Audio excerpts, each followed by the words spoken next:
நமஸ்காரம். மந்திர ஜபம் என்றால் என்ன என்பதை பற்றி தான் இந்த வீடியோ பதிவில் பார்க்க போகிறோம். ஒரு குறிப்பிட்ட மந்திரத்தை ஒரு குறிப்பிட்ட நேர அளவிலோ அல்லது குறிப்பிட்ட எண்ணிக்கை அளவிலோ தொடர்ந்து ஜபம் செய்வதை மந்திர ஜபம்னு சொல்லுவாங்க.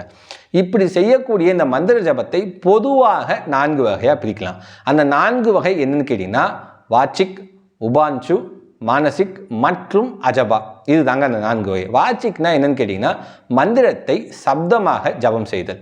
நீங்கள் என்ன மந்திரம் சொல்கிறீங்கன்னு மற்றவங்களுக்கு நல்லாவே கேட்கும். சரிங்களா? சப்தமாக ஜபம் செய்யுது.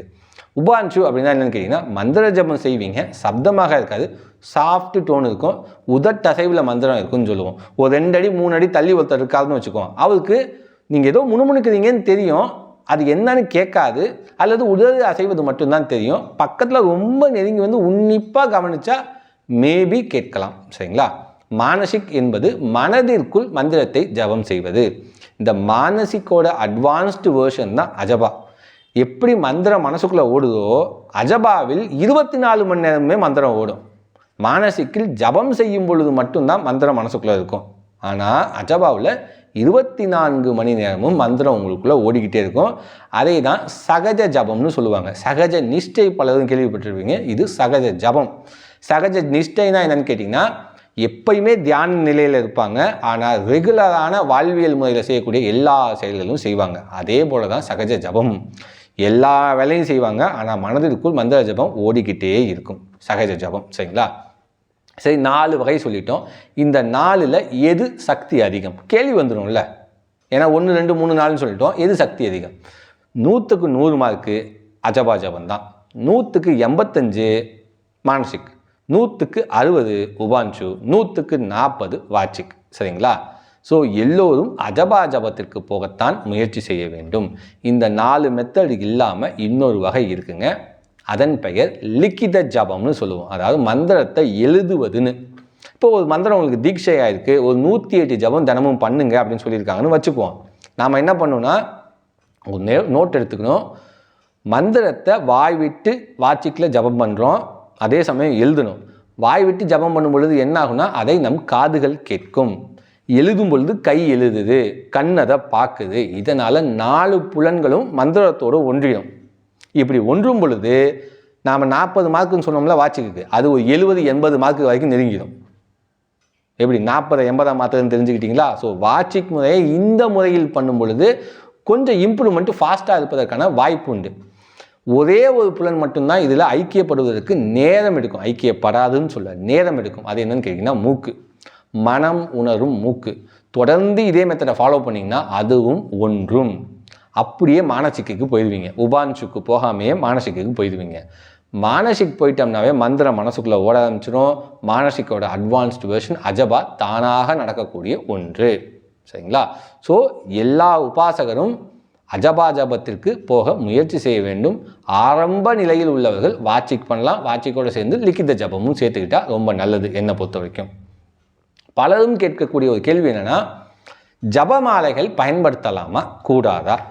சித்தர் பாடல்களில் கூட பல ஜபமாலைகள் பற்றி சொல்லியிருக்காங்க. பயன்படுத்தலாமா கூடாதா?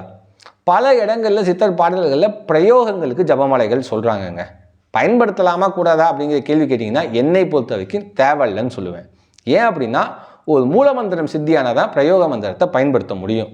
மூலமந்திரம் சித்தி ஆகிட்டா இறைவன் அருள் கிடச்சிடும். இறைவன் அருள் கிடச்சிட்டா எதுக்குங்க பிரயோகம்? அம்மா தாயை காப்பாற்றினா காப்பாற்ற மாட்டாங்களா? வேலை முடிஞ்சு போச்சு. சரிங்களா?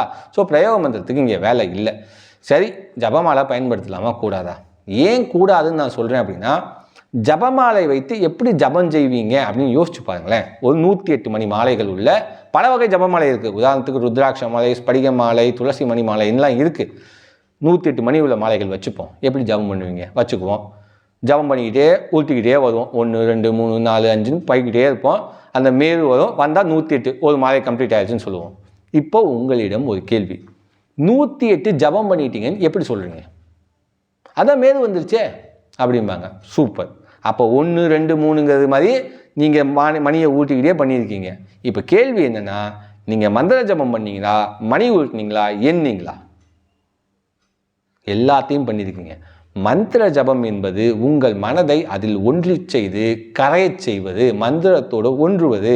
நீங்கள் உட்காந்து உங்களை டிஸ்ட்ராக்ட் பண்ணக்கூடிய ஒரு விஷயத்தையே வச்சு ஊட்டிகிட்டு இருந்தீங்கன்னா எப்படி ஒன்றி போவீங்கன்னு யோசிச்சு பாருங்களேன். அப்போ எப்படிங்க நான் கண்டுபிடிக்கிறது எவ்வளோ ஜபம் பண்ணுறேன், எப்படி பண்ணுறேன்னு கண்டுபிடிக்கிறது அப்படிங்கிற கேள்வி இப்போ வரும். ரொம்ப எளிமைங்க. ஒரு 2 வாரம் டைம் எடுத்துங்க. டெய்லி ஜபமாலையை வச்சு ஜபம் பண்ணுங்க, தப்பே கிடையாது.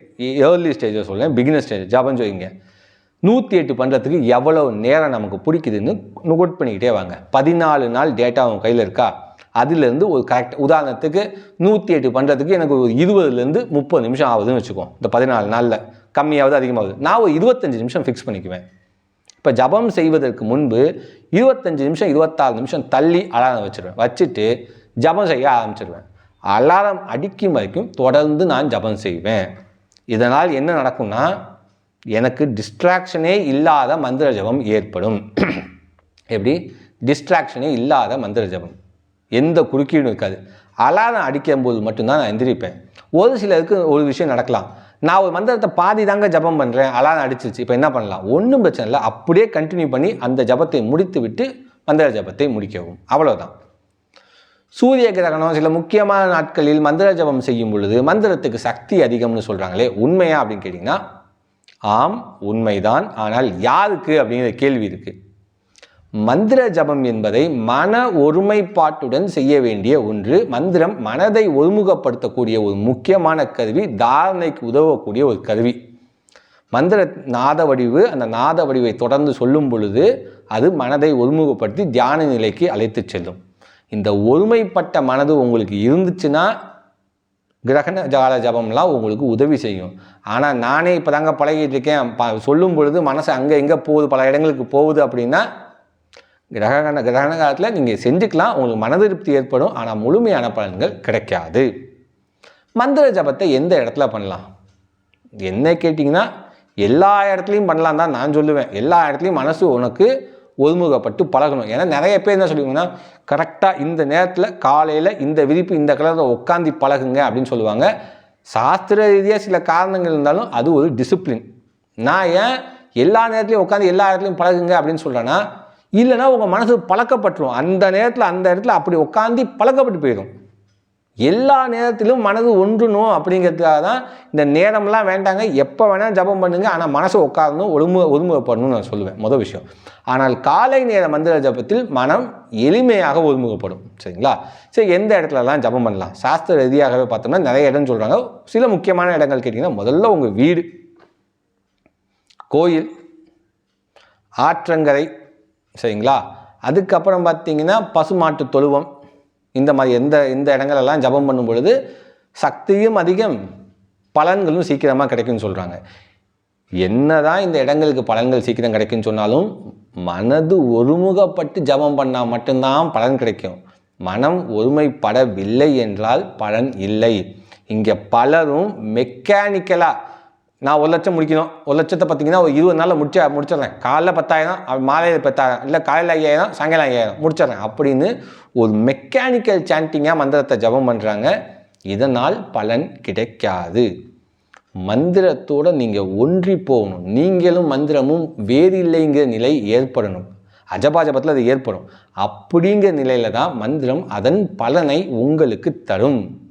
அதுவரை நீங்கள் காத்திருக்கத்தான் வேண்டும். சரிங்களா? ஸோ மந்திரத்தோட ஒன்றி செல்ல பழகிக்கொள்ளுங்கள். பராசக்தியின் அருள் அனைவருக்கும் கிடைக்கட்டும். நன்றி, வணக்கம்.